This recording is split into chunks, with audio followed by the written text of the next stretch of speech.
Welcome to the Business Growth Spotlight, where we shine the light and talk with business leaders from all over the world who are here sharing their expertise and wisdom so we can all grow together. I'm your host, Heidi Schalk, co-founder of HLH Growth Solutions, where we help businesses grow through outside the box visibility and automation strategies. If you're new to this podcast, welcome.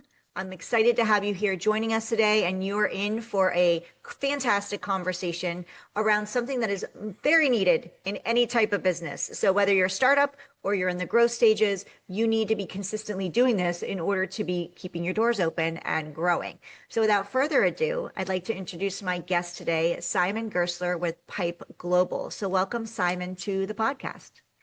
Thanks for having me on and inviting me, Heidi. Looking forward to our conversation today. I'm looking forward to it as well. So, Simon, can you just start us off and tell us all about you or some things about you, about Pipe Global and your role within it? Sure. Yeah. So my background is sales. We'll be talking sales today for sure. So I co-founded two tech companies that I both led all the way through to exits. And subsequent to those two exits, I didn't want to do necessarily a third startup. So I thought, I've learned a lot of lessons on the way, including in previous jobs, even before the tech startups that I founded. And I set up an agency, Pipe Global, as you say, to help other companies with their sales and growth strategy. So whether it be getting from $0 to $5-10 million in revenue, or whether it be upskilling and coaching their current salespeople. So that's really what I offer as a service to companies in any sector, mainly like technology companies, but really I work with law firms and a whole host of different type of sectors and products and companies. Amazing. So you shared that you've built and exited technology companies before launching Pipe Global. What lessons from those experiences have had the biggest impact on how you help founders and sales teams today? I think it's because I've been in the trenches. I've been there before, where you have zero clients. You say the name of the company on a cold call, and they're like, who are you? Who do you work with? And you have to admit, not really working with anyone yet. So I think that's the main hurdle. I think it's easier for companies to go from 50 clients to 100 than from 0 to 50. So I help a lot of companies at that early stage. So I saw the sort of things that were working for us, the things that weren't working for us, and hopefully I can help companies get to those milestones much faster and save them some pitfalls and obstacles on the way. So if you could share with us some of those things, maybe one or two things that a company should be doing when it comes to getting those first clients, because you're right, when you don't have clients, it's really hard to even think about the first 5, right? Yeah. So let alone 50, which is fantastic. But like you said, as that momentum grows and that snowball gets bigger, it's easier to get clients because you have that success and those like testimonials, case studies, that proof behind you.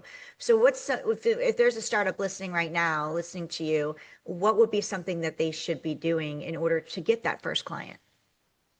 Well, they should be very clear about not only who they're targeting within the company, so the ICP, but very, very clear about the messaging for that company as well. So sometimes you get in front of the right person, but the messaging's very hazy at the beginning because you're not quite sure yourself. So rather have less conversations and just supercharge them. Learn and listen from every conversation. You learn as much from the no's at the beginning, or probably more from the no's than you do from the yeses. So work out you got to be very light on your feet. Work out what messaging isn't resonating and be prepared to change it from Tuesday to Wednesday and get the new messaging. It's easier than ever now with AI to put new processes and systems in place, but you've got to be super flexible. And very often the assumptions you go in with turn out to be completely different, and you need to ride the waves. Yeah, that is great advice. Have the conversations and be a really good listener, right? Ask the questions and be a good listener. It's not always about telling people how good you are or what you can do for them. It's more about just opening those conversation pathways and then listening to what they're saying to you about their challenges. And I love what you said. You said was gold. Like, you learn more from the no's than you do from the yeses. So learn from them, right? Correct. Which is fantastic. So you've developed this selling smarter methodology after working with more than 250 technology companies. So what are the biggest sales mistakes that you consistently see founders and leadership teams making? So one of the actual basics, everything comes down to, like you said, you alluded to it earlier about being a good listener. Everything comes down to just being able to tap into the challenges in your marketplace. So you've got to be really, really good at listening rather than talking. So the whole Wolf of Wall Street perception that it's all about talking and the lines and the twisting people's arms and slightly aggressive sales tactics, they might have worked in the 1980s, but they don't work in 2026. So what works more than anything else is asking the right questions and listening to the answers and really letting people talk as much as possible. So when I review sales calls for organizations, the first thing I say, I mean, you can see the data now very easily, is like, how much of that hour, how much time do you think you were speaking? And they'd often say, yeah, probably 50-50. And you just say, no, you spoke for 85% of that conversation. So, and that's more often than not, you think if you're talking, you're winning the deal. And actually, a company like Gong, who record the calls and analyze them, find that the less you're talking, the more likely you are within reason to close the sales. There's an inverse relationship between listening and closing. And that's a really key point. A lot of us think we have to talk more to, to build the rapport and all of that, and also, get our message or our product or service across in order to move them through that process of buying. When in fact, you've shared it's actually talking less will move the needle forward more.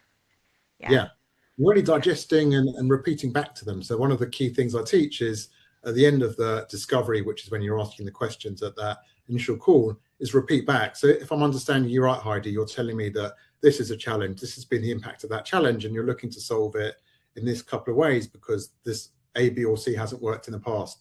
Am I understanding that right? Is there anything we've missed, anything to add? And it's a really important thing. It's a small thing, but it shows that you've listened, and then it naturally segues into talking about the product and how you can help. Yeah. And you'll stand out, I'm guessing too, because what you're seeing with is if their sales team is doing it, there's a lot of other sales teams that are doing the same thing. They're not listening. They're not asking the questions. So if you can do that and then repeat back to them what you've heard, that person feels really heard, which is really important when they want to work with someone. They want to make sure that the company that they're hiring to support them, or the person that they're hiring to support them, they can feel heard when their needs arise. Yeah, I Yeah, love that's that. absolutely true. Yeah, Yeah. absolutely true. And it's such a fundamental way to build rapport and trust as well. So you talked about rapport, and one thing is to ask about the weather and talk about the New York Knicks and whatever thing you've got in common. But another way is to show that you're listening, and it just increases trust. It's not like you said something and I've argued back against it. We're really on the same wavelength, and in the sales process, that is fundamental. Yeah, absolutely. So many founders are exceptional when it comes to building a product, but they struggle when it comes time to sell it, right? What advice would you give founders who know they need to drive revenue, but aren't naturally comfortable with sales? So speak to me now. They probably need to, at the beginning. They probably need to have some sort of sales training, whether that be online, whether that be a formal course, whether that be some reading materials, etc., that can really help upskill them. Because you're right. Often the first 10, 15, 20 deals are naturally closed by founders themselves. They've got the passion, etc. As companies grow, they haven't got the time or capacity to do that. But it's really important, and I actually encourage a lot of companies, for your listeners, etc., that founders should be involved in the sales process at the beginning, even if they're not natural salespeople. They will learn a lot about the product and the way to sell it from that. But yeah, they need really to understand some of these key fundamentals of sales, about building the rapport, about listening, about identifying a problem, not telling them what we think their problem is, and then obviously piecing the solution together. Another thing founders can bring to the table is that the story. Like I always say to the founder, like, why did you set up your company? And often they don't. It's not part of the deck. It's not part of the pitch, and they ignore it.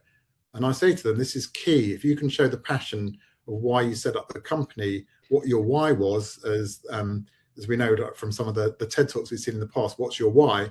That's going to transfer and make it much more relatable to people you're selling to. So if you think of your why as a founder, it will help guide you as a GPS within the sales process.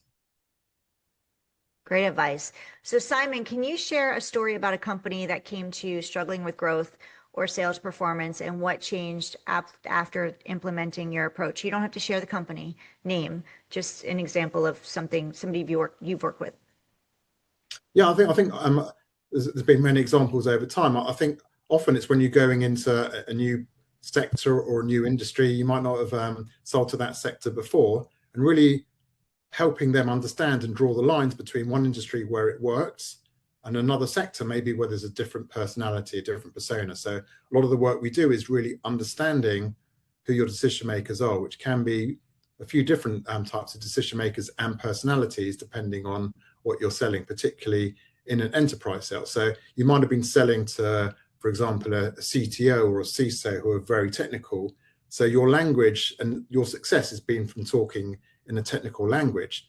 But if your product then expands for some reason and it's much more relevant, I don't know, to like marketing, for example, which can often be the case, then you need to be talking a different language. Don't show marketing all the stats and charts, show them the 30-second video, which is how they digest information. So really helping companies to do that. And I've seen often how they're getting stuck. They're like, I don't understand. We're not closing deals in this sector. We know there's an issue there.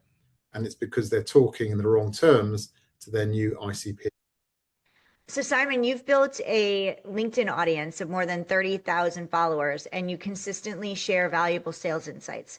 So how has thought leadership and personal branding contributed to your business growth and lead generation?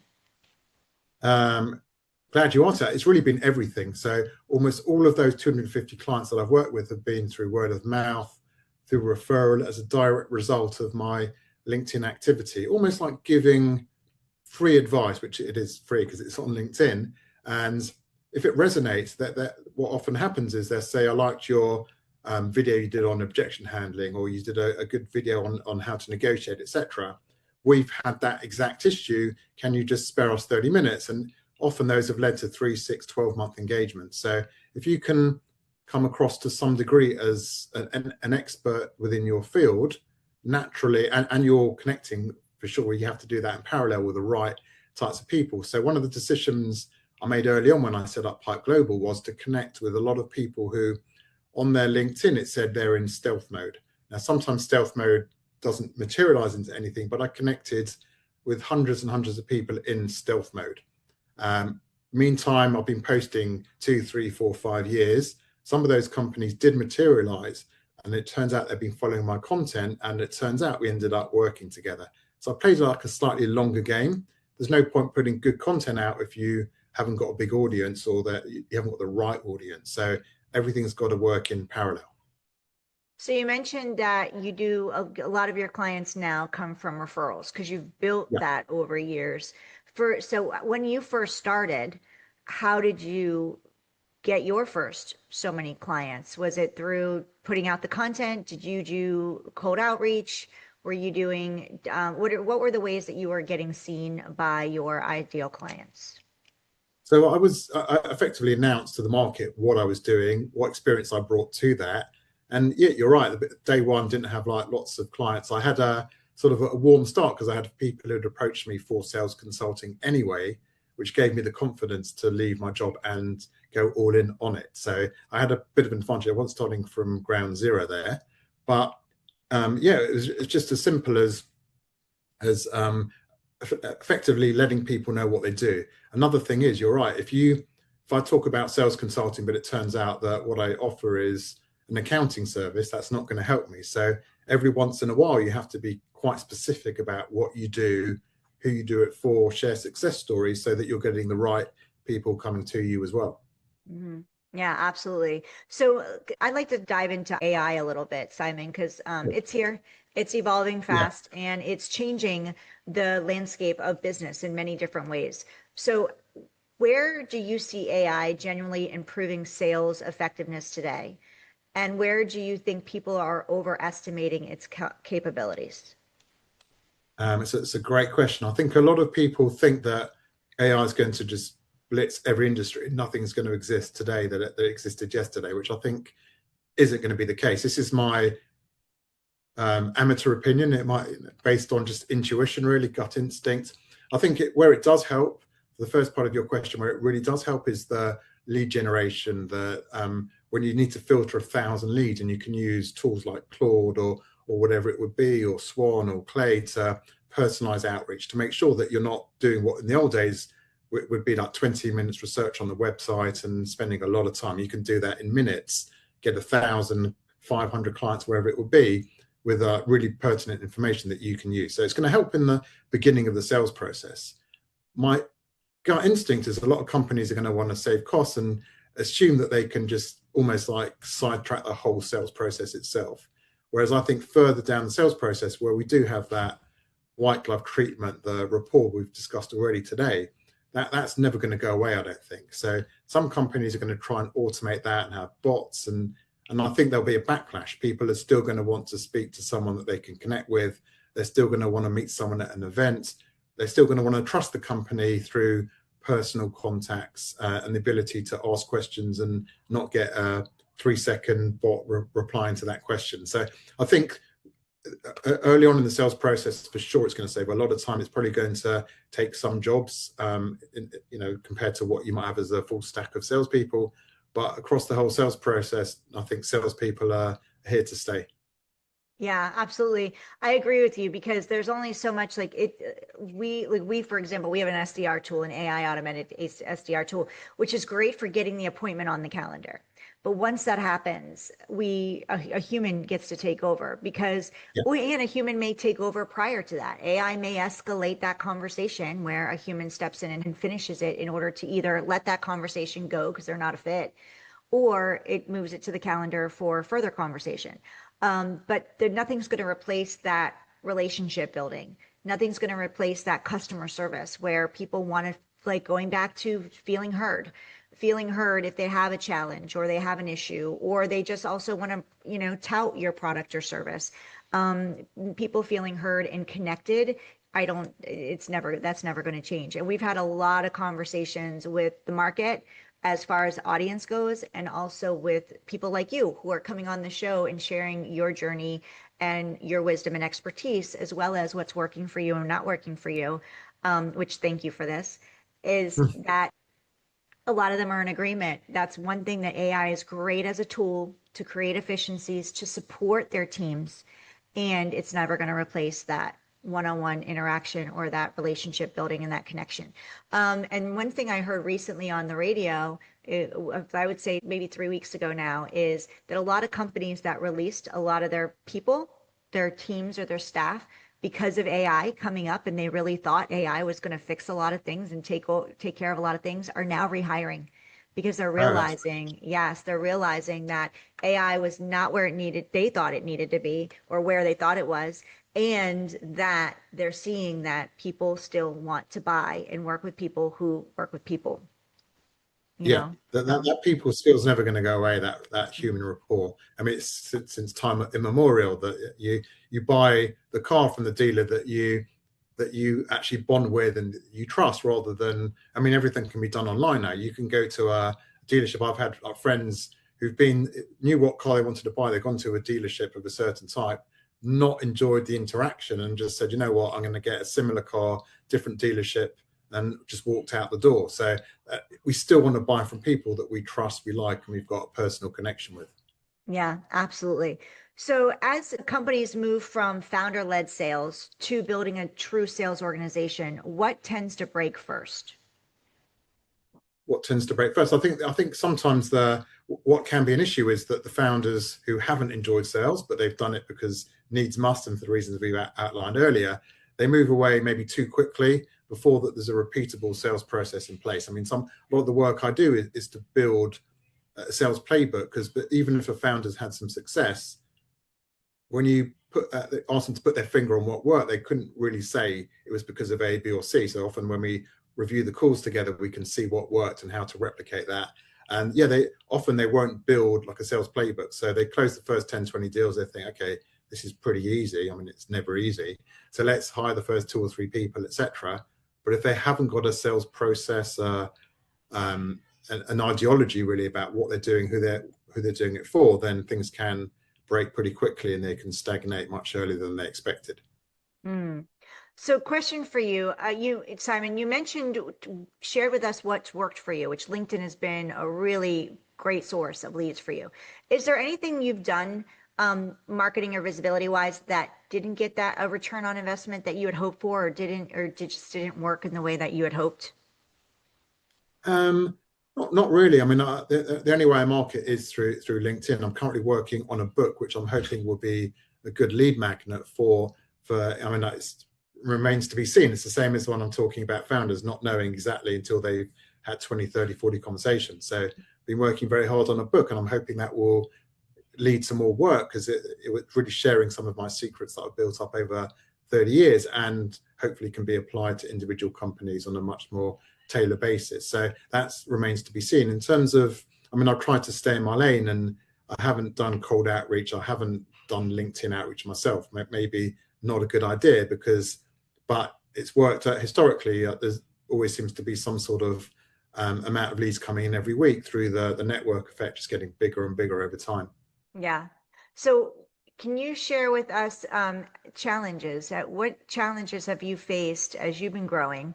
And you don't have to name them all, maybe one. And then how did you overcome it? The challenge is being able to, as I grew, and sometimes I didn't know the capacity per client. So sometimes I sort of overstretched. So some clients might only be 2 or 3 hours a week of consulting. Some are more demanding in their intensity. And when you're doing like a sales audit stroke playbook, which could be a 4, 6, 8 week process, you don't really know how in depth it's going to be until you've got under the hood and started working together. So part of the challenge is sometimes like underestimating what work I would need to put in and then being like super stretched because I can't do 2 or 3 of these processes within the same period. Really, it's just impossible to give my time and effort and give the service that I want to offer. So I think I got better over time. So I would be a bit more picky who I work with if I didn't know exactly what rabbit hole I'd be walking into. But you live and learn. Yeah, that's how you make tweaks and grow, right? Yeah, for sure. So let's talk about now. If I could hand you a magic wand and you can wave it over one issue or challenge you're having right now and go poof and it disappears, what would that be and why? I think what I want to do, and I haven't really explored this properly, is to sort of almost like replicate and train the methodology that I've built over time so that I'm not always the one doing the work. I mean, I'm happy to do the work and people work with me because they know I'm going to be the one doing the work. But now that I've really formalizing everything, I'm hoping and that should be something that's coachable to other people, and then I can really have different versions of myself in parallel. Because my biggest obstacle at the moment is I'm pretty much a one-man band, and whatever hours of the week I've got is the hours that I can work with for my clients. But if Mm. I had 2 or 3 clones through my methodology, and I could properly trust that they would do the right quality of work, then I could be building a bigger business than today. I'm very limited in what I can do. Yeah. So let's diving a little deeper into that. Are there certain areas of your business that are more manual than you'd like them to be that you would like to see automated? There have been in the past, but AI has massively changed those. So whereas in the past, the methodology that I work with, it's not copy paste at all. You've got to change it to the industry. I can now figure out that what worked in the pharmaceuticals industry can work in fintech because I can use AI to really um, replicate and tailor my training to a fintech banking model compared to a pharmaceutical company. So that previously would have taken a crazy amount of time for me to do the manual research to do that, to get acquainted with the sector, which I wouldn't necessarily be familiar with. But now there's no excuse not to use AI in order to fast track and save a lot of that time. Yeah, absolutely. So what's next for you? And like if we could bring you back in 12 months from now, in a year from now, and revisit this conversation, what would be the big goals? What's next for you? So I think it's to finish the book, which is actually nearly finished. So that, and then I've already got an idea for the next book, to hopefully not just be looking at the company in myself, because there'll be more of us and working on it. I mean, Mhm. that brings its own challenges as well, obviously, but to see if I can have a go at building like a lasting brand legacy that if I at one point wanted to hang up my boots, for want of a better word, then it would actually be able to continue without me as well. I think that would be a big test if I'm able to do that. So that would be a big challenge.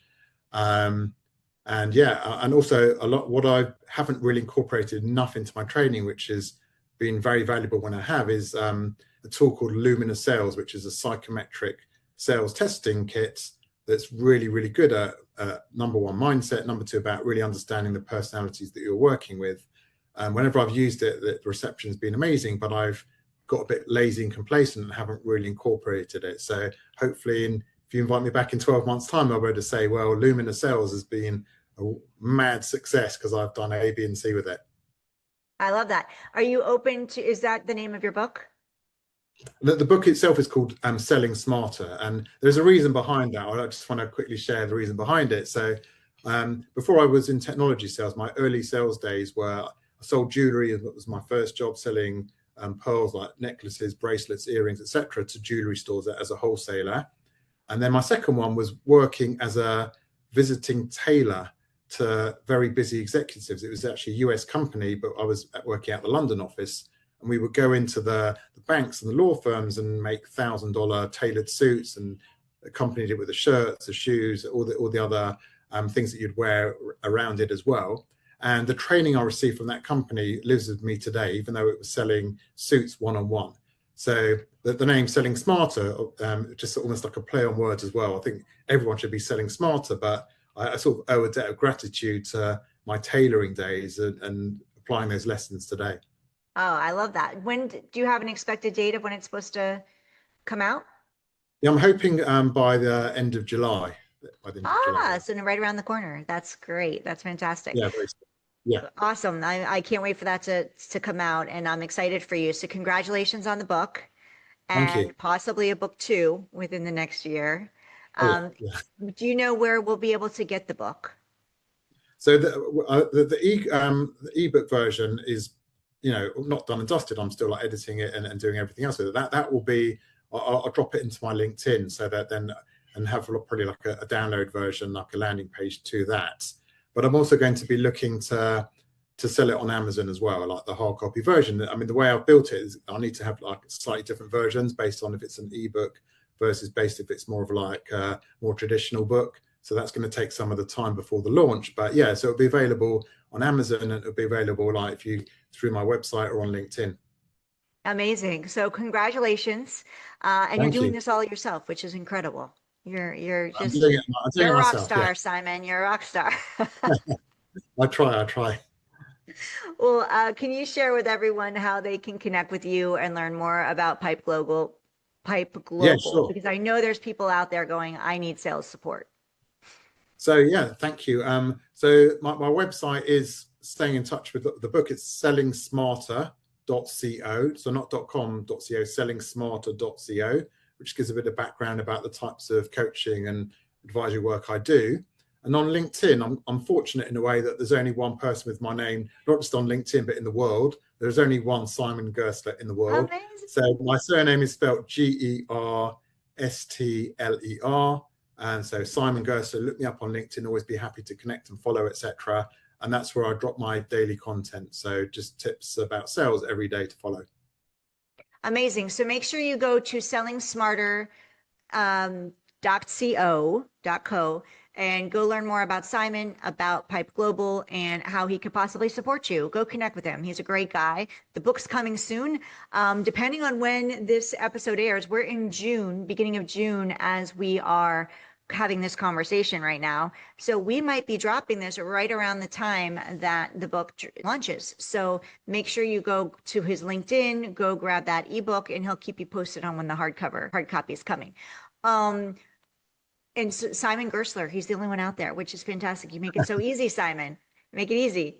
I'll do. So yeah, absolutely. So if you're watching us on YouTube, Simon and I say hello and thank you. If you know of anybody that could use sales support, needs to be in order for a business to grow and thrive, we need to be making sales. And not all of us, especially founders that are starting their launching a company in the startup phases, they're not great salespeople. They don't enjoy sales. They enjoy the creativity. They've got a great idea and they're like, oh, I know I can solve a problem. They need him. They need Simon. please share this with them. Share this episode with them. They may, even if they it can't bring on him yet, they can connect with him and they can also learn from this episode. So please share Pipe Global and Simon with them. If you're listening to us on your favorite podcast platform, thank you. If you're so inclined, we'd love a review, preferably 5 stars if you love it. That way, and I ask that because that helps the podcast platform realize that this episode is magnificent, because it is, with Simon, and to push this out to more people. Our goal is, the reason we started this podcast was for market research, and because we've learned that over 90% of businesses fail within the first 5 years. Our goal is to flip that number to over 90% thriving in the first 5 years. And in order to do that, they need to be bringing in revenue. In order to do that, they need to be making sales. And this is where Simon can help them. And all of our guests are spending their time giving you their wisdom, their expertise, along with the tips of the trade of what's worked for them, what hasn't worked for them, to help you move forward faster inside of your business. So Simon, I just want to say thank you for your time. I never loved sales. I was always one of the people in the background. I never wanted to feel salesy. And I love the little things that you shared today. They're not little, but the little changes we can make that are big for many of us who don't enjoy sales, to make it sound so much simpler. And these little tweaks can make a huge difference in their bottom line, and the growth of their business. So I just want to say thank you for your time. I appreciate it. Thank you, Heidi. It's been great to chat with you today. Is there anything before I let you go that you'd like to share that I didn't ask you or we didn't talk about today? No, I think you've been very comprehensive in the conversation. I've really enjoyed it, and we've covered everything from my point of view. Thank you. Oh, fantastic. Well, thank you for your time. Those of you listening, go meet Simon. Go check him out. SellingSmarter.co, and go grab the book when it comes out. We'll have all of Simon's links inside the show notes, and let him know you heard him here. Thank you, Simon, for being here. Thank you all for listening to Simon and I look forward to seeing you on the next episode of the Business Growth Spotlights.